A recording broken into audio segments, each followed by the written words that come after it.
Hello, and welcome to my project on the Wrigley Mansion. If you don't know, the Wrigley Mansion is in Phoenix, Arizona, and the Wrigley family is also famous for the Wrigley Field, as well as Wrigley Gum.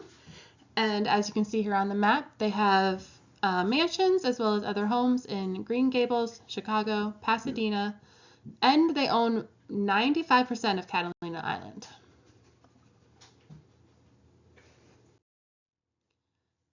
Phoenix, Arizona has also been my home for the last 24 years. I moved here in 2001 to Goodyear, Arizona. I currently live in North Phoenix and I work right next to the Wrigley Mansion.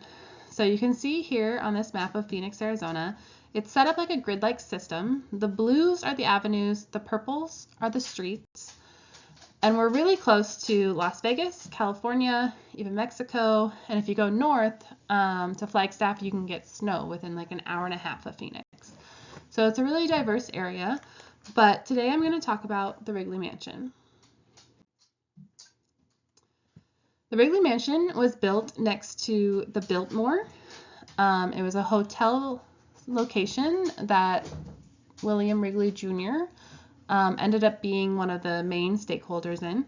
And so he built his own house right next to it that he was able to go to, and then all of his friends could stay at the Biltmore. You can see here the Wrigley Mansion was built in around 1930, so 1929 to 1931. And at the time, it was one of the only lights in the city. So it's been coined the Light of the North.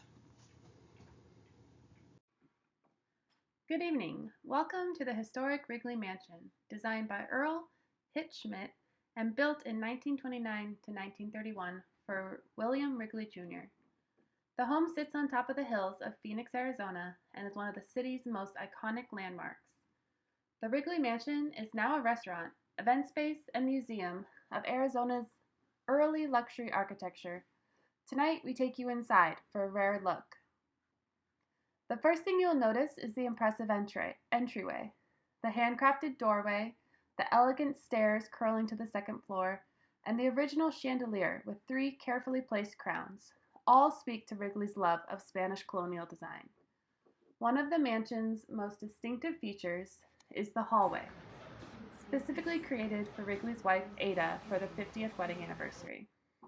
Each piece was selected to match her style, and the tile came from their own island in Catalina, California. Today, the mansion's grand room serves as a restaurant. Once the family's main gathering place, it still showcases its original wood beams and soaring ceilings, including the Wrigley family crest on the ceiling. Out here on the patio, guests now dine with panoramic views. In Wrigley's time, this was a gathering spot for family, relaxation, and open-air patio enjoying Arizona's sunsets.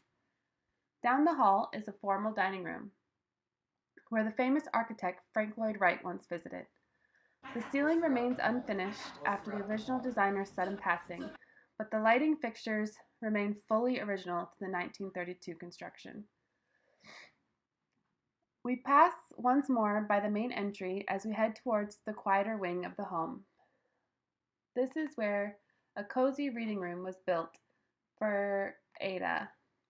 With the kitchen on the other side of the wall, this space was designed to be soundproofed, giving her a quiet retreat even during busy household activity. As we move upstairs, we first see William Wrigley Jr.'s bedroom, complete with his original bathroom, simple, elegant, and tailored to his personal style. A narrow hallway leads to Ada's bedroom. It's here, just a year after the mansion was completed, that William Wrigley passed away in 1932.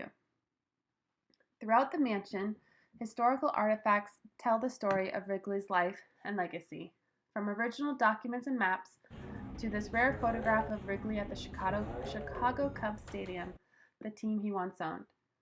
As we step back outside, the mansion's beauty comes full circle. A home built from love, legacy, and craftsmanship, still standing as one of Arizona's treasured landmarks. Thank you for joining us on this tour of the Wrigley Mansion. We hope you enjoyed discovering its stories, its elegance, and its timeless charm. Whether you come for dinner, history, or the views, the Wrigley Mansion remains a remarkable piece of Phoenix's past, preserved, celebrated, and still full of life.